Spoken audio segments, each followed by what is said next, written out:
السلام عليكم ورحمة الله وبركاته. الخطبة الثانية দ্বিতীয় খুতবাটা الحمد لله له مقاليد السماوات والأرض يبسط الرزق لمن يشاء ويقدر إنه بكل شيء عليم والصلاة والسلام على خاتم النبيين وعلى آله وصحبه والتابعين يا أيها الناس اذكروا نعمة الله عليكم هل من خالق غير الله يرزقكم من السماء والأرض لا إله إلا هو। আল্লাহ তাআলা কোরআন কারিমে ইরশাদ করেন, হে লোকেরা, তোমরা স্মরণ করো আল্লাহ তাআলা তোমাদেরকে যে নিয়ামত দিয়েছেন। আছে কি কোনো স্রষ্টা আল্লাহ ছাড়া?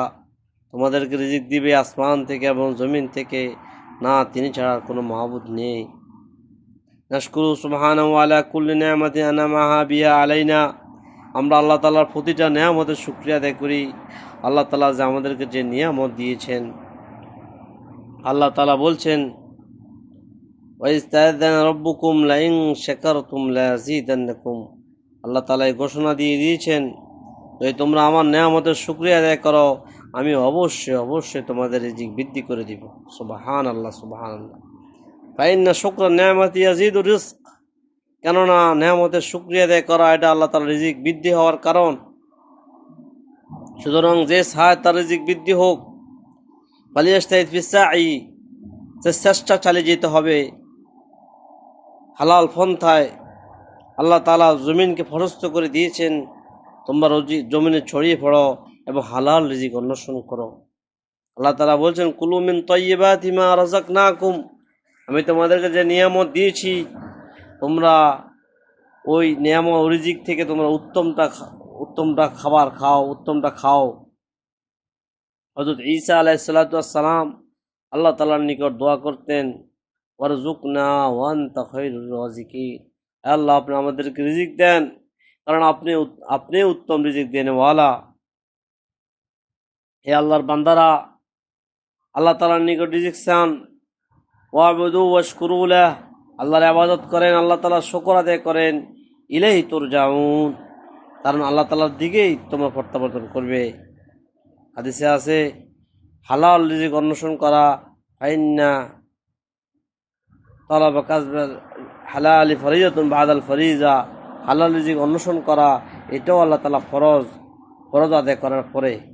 এজন্য রিজিক, আল্লাহ তাআলা রিজিকের অনেকগুলা মাধ্যম আল্লাহ তাআলা রিজিকের ঘোষণা করেছেন। আল্লাহ গুনাহ থেকে বেঁচে থাকা তাকওয়ার মাধ্যমে, ইস্তেগফারের মাধ্যমে, তাকওয়ার মাধ্যমে। ওয়া ইয়াত্তাকিল্লাহ ইয়াজআল লাহু মাখরাজা, আল্লাহ বলছেন। তারপরে ইস্তেগফার, বেশি বেশি আল্লাহ তাআলার নিকট মাফ চাওয়া, আস্তাগফিরুল্লাহ ওয়া আতুবু ইলাইক, আস্তাগফিরুল্লাহ ওয়া আতুবু ইলাইক, আল্লাহুম্মা ইন্নী তুবতু ইলাইক ফাতুব আলাইয়া। আল্লাহ তাআলার নিকট তওবা করা, ইস্তেগফার পড়া, এটার মাধ্যমে আল্লাহ তাআলা রিজিক ঘোষণা করেন। আল্লাহ তাআলা বলছেন, ফাস্তাগফিরু রাব্বাকুম ইন্নাহু কানা গাফফারা ইউরসিলিস সামা আলাইকুম মিদরারা ওয়া ইমদিদুকুম বিআমওয়াল ওয়া বানিন। তোমরা আল্লাহ তাআলার নিকট মাফ চাও, আল্লাহ তাআলা ক্ষমাশীল। আল্লাহ তাআলা তোমাদের মাল বৃদ্ধি করে দিবেন, তোমাদের সন্তান বৃদ্ধি করে দিবেন। এভাবে দোয়ার মাধ্যমে আল্লাহ তাআলা রিজিক বৃদ্ধি করে দেন। আল্লাহ তাআলার নিকট চাও, এভাবে শুকরের মাধ্যমে আল্লাহ তাআলা নিয়ামত বৃদ্ধি করে দেন। আল্লাহ তাআলা বলছেন, লাইন শাকারতুম লাযীদান্নাকুম। এভাবে সালাত কায়েম করার মাধ্যমে নবী সাল্লাল্লাহু আলাইহি সাল্লাম যে কোনো অবস্থার সম্মুখীন হইতেন, ইযা হাযাবা আমরুন বাদারা ইলাস সালাহ, নামাজের প্রতি অগ্রসর হতেন। নামাজের মাধ্যমে রিজিক আল্লাহ তাআলার নিকট চাওয়া, নামাজের মাধ্যমে, সালাত কায়েম করার মাধ্যমে। এভাবে আল্লাহ পাকের নিকট দোয়া করা প্রতিটা নামাজের পরে, আল্লাহুম্মা লা মানিআ লিমা আতাইত ওয়া লা মুতিআ লিমা মানাত। হে আল্লাহ, কেউ দিতে পারবে না যদি আপনি না দেন, কেউ বাধা প্রদান করতে পারবে না যদি আপনি দান করেন। এবং আল্লাহ নবী সাল্লাল্লাহু আলাইহি ওয়াসাল্লাম শিখাইছেন আল্লাহ তাআলার নিকট দোয়া করা, আল্লাহুম্মা ইন্না নাসআলুকাল হুদা ওয়াত তুকা ওয়াল আফাফা ওয়াল গিনা। আল্লাহ আমাদেরকে হেদায়েত দেন, তাকওয়া দেন, ইফফত পবিত্রতা দান করেন, এবং আমাদেরকে আল্লাহ ধনটতা দান করেন। আল্লাহ মিসকিনি থেকে, ফকিরিয়ত থেকে হেফাজত করেন। এই জন্য আল্লাহ তাআলার মাধ্যমে, আল্লাহ তাআলার নিকট মুতাওয়াজ্জিহ হওয়ার মাধ্যমে আল্লাহ তাআলা আমাদের হাজত পূরণ করবেন। ইবাদাল্লাহ উযকুরুল্লাহল আযীমাল জালিল ইয়াযকুরুকুম ওয়াশকুরু আলা নিআমিহি ইয়াজিদকুম। আসসালামু আলাইকুম ওয়া রাহমাতুল্লাহ।